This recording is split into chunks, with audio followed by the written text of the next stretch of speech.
स्वागत है ब्रेक के बाद आप सभी का। आप देख रहे हैं मंडी.com। आज खेती के सिकंदर में हम ऐसे किसानों के संगठन की कहानी दिखाने जा रहे हैं जिन्होंने आपस में एक दूसरे पर भरोसा किया, ताकत बनाई और बढ़िया मुनाफा कमा रहे हैं। किसान उत्पादक संगठन यानी किसानों का ऐसा संगठन जो खुद एक कंपनी के तौर पर काम करता है और अपने मुनाफे को किसानों के बीच बोनस के तौर पर बांटता है। देश में ऐसे कई एफपीओ बेहद सफलतापूर्वक काम कर रहे हैं। आज कहानी इंदौर के राम रहीम एफपीओ की, जिसमें महिला किसानों की भी अच्छी भागीदारी है।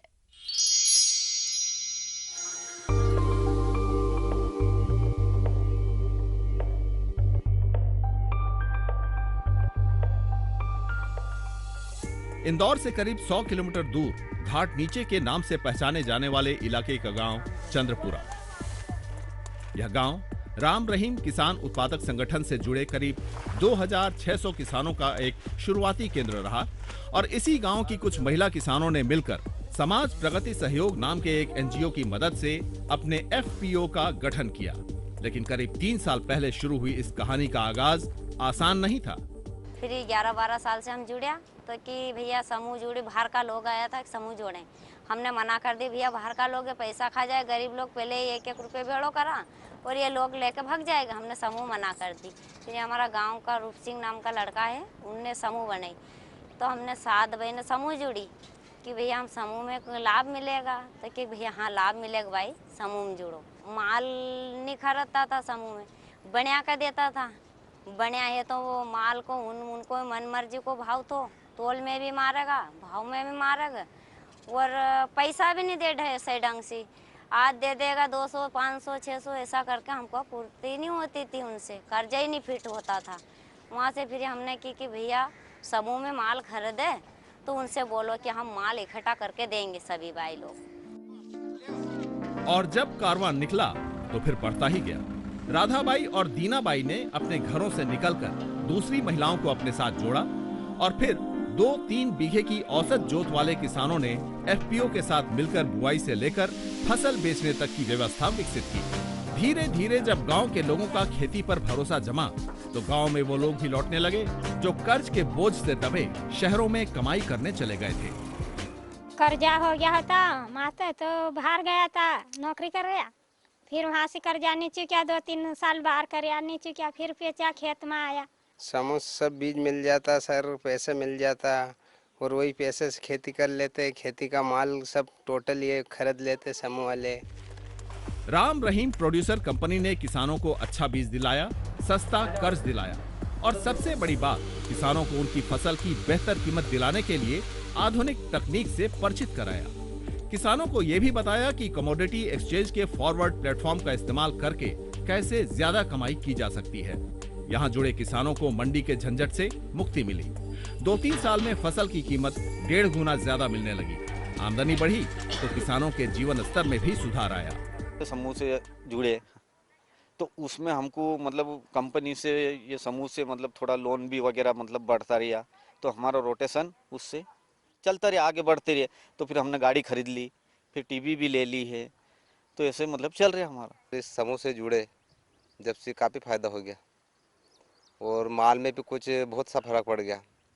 जैसा 2500 का जा रहा था अब 3000 का मिल रहा है हमको। पहले बनिया को देता था सेठ साहूकार, भाव कम लेते थे बनिया।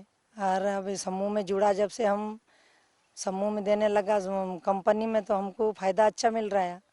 मतलब भाव पर के 29 का सोयाबीन बिका तो हमको 8 रोज बाद भाव बढ़ गया तो हमको 50 रुपये बोनस दी कंपनी ने। कह रहे साहब मैंने ट्यूबवेल लगा ली, बिजली कनेक्शन करवा ली। समूह में जुड़ने बाद ये काम करा मैंने नया। एफपीओ के तहत जो कंपनी बनती है उसमें किसान ही हिस्सेदार होते हैं और इसलिए जब संगठन किसानों से माल खरीदकर गोदाम में रखता है तो बाद में दाम बढ़ने पर यह माल बेचा जाता है। तो बढ़ा हुआ मुनाफा जो पहले बिचौलियों या ट्रेडरों की भेंट चढ़ जाता था, वो यहाँ बोनस के तौर पर सदस्य किसानों के हिस्से आता है। कंपनी बनाने से हम ही अध्यक्ष सचिव जाते थे भाव करने।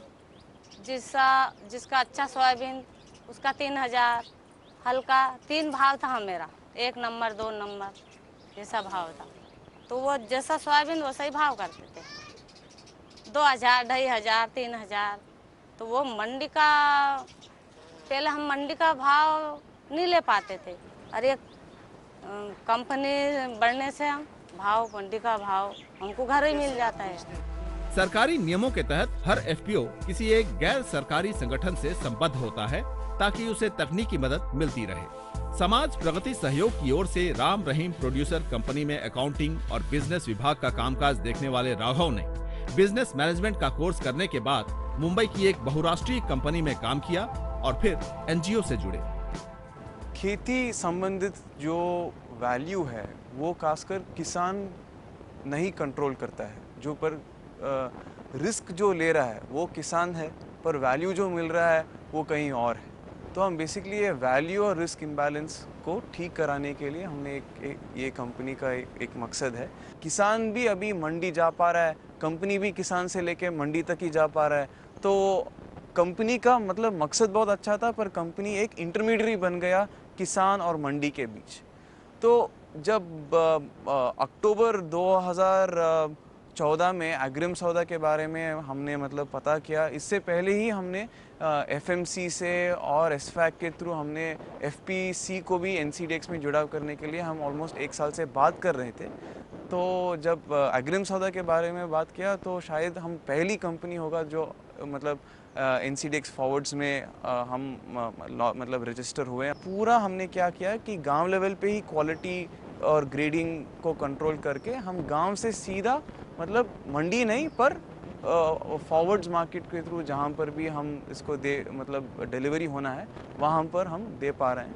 और इससे ऑलमोस्ट पर यूनिट पे प्राइस भी ज़्यादा मिल रहा है और जो कॉस्ट भी इंक्लूडिंग कमीशन कॉस्ट वो भी कम हो रहा है।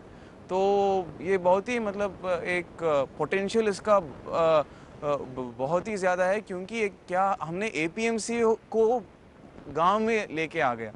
तो एक किसान और बायर के दोनों के बीच एक ऑनलाइन प्लेटफॉर्म, इलेक्ट्रॉनिक प्लेटफॉर्म हम डाल दें जिसमें प्राइस डिस्कवरी बहुत अच्छी तरीके से हो रहा है।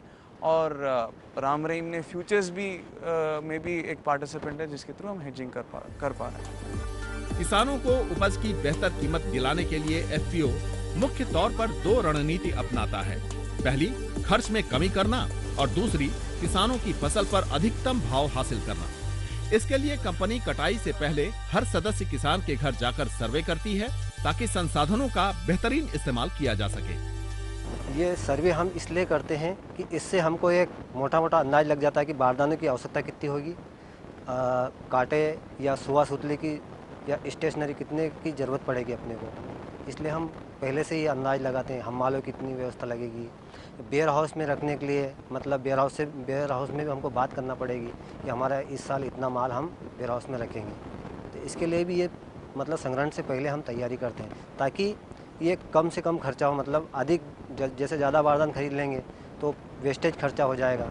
तो इसलिए हम ये 1 महीने पहले सर्वे करते हैं ताकि समूह की महिलाओं कंपनी का कम से कम खर्चा हो और ज़्यादा से ज़्यादा हम महिलाओं को फ़ायदा दिला सकें। कृषि कार्यक्रम में एनपीएम के ऊपर काम कर रहे हैं। एनपीएम का मतलब ये है कि बिना रासायनिक दवा के खेती करना। राम रहीम कंपनी का माल तुल जाता है खरीदी केंद्र में, उसके बाद में वहाँ 2 वैरायटी मिलती है अपने को। एक तो अच्छी वाली वैरायटी और एक कचरा और मिट्टी जिसमें होता है। तो अच्छी वाली जो सोयाबीन होती है उसको हम सीधा वेयर हाउस में रख देते हैं और जो कचरा मिट्टी वाली सोयाबीन है उसको हम यहाँ निमखेड़ा केंद्र पे इकट्ठा करते हैं।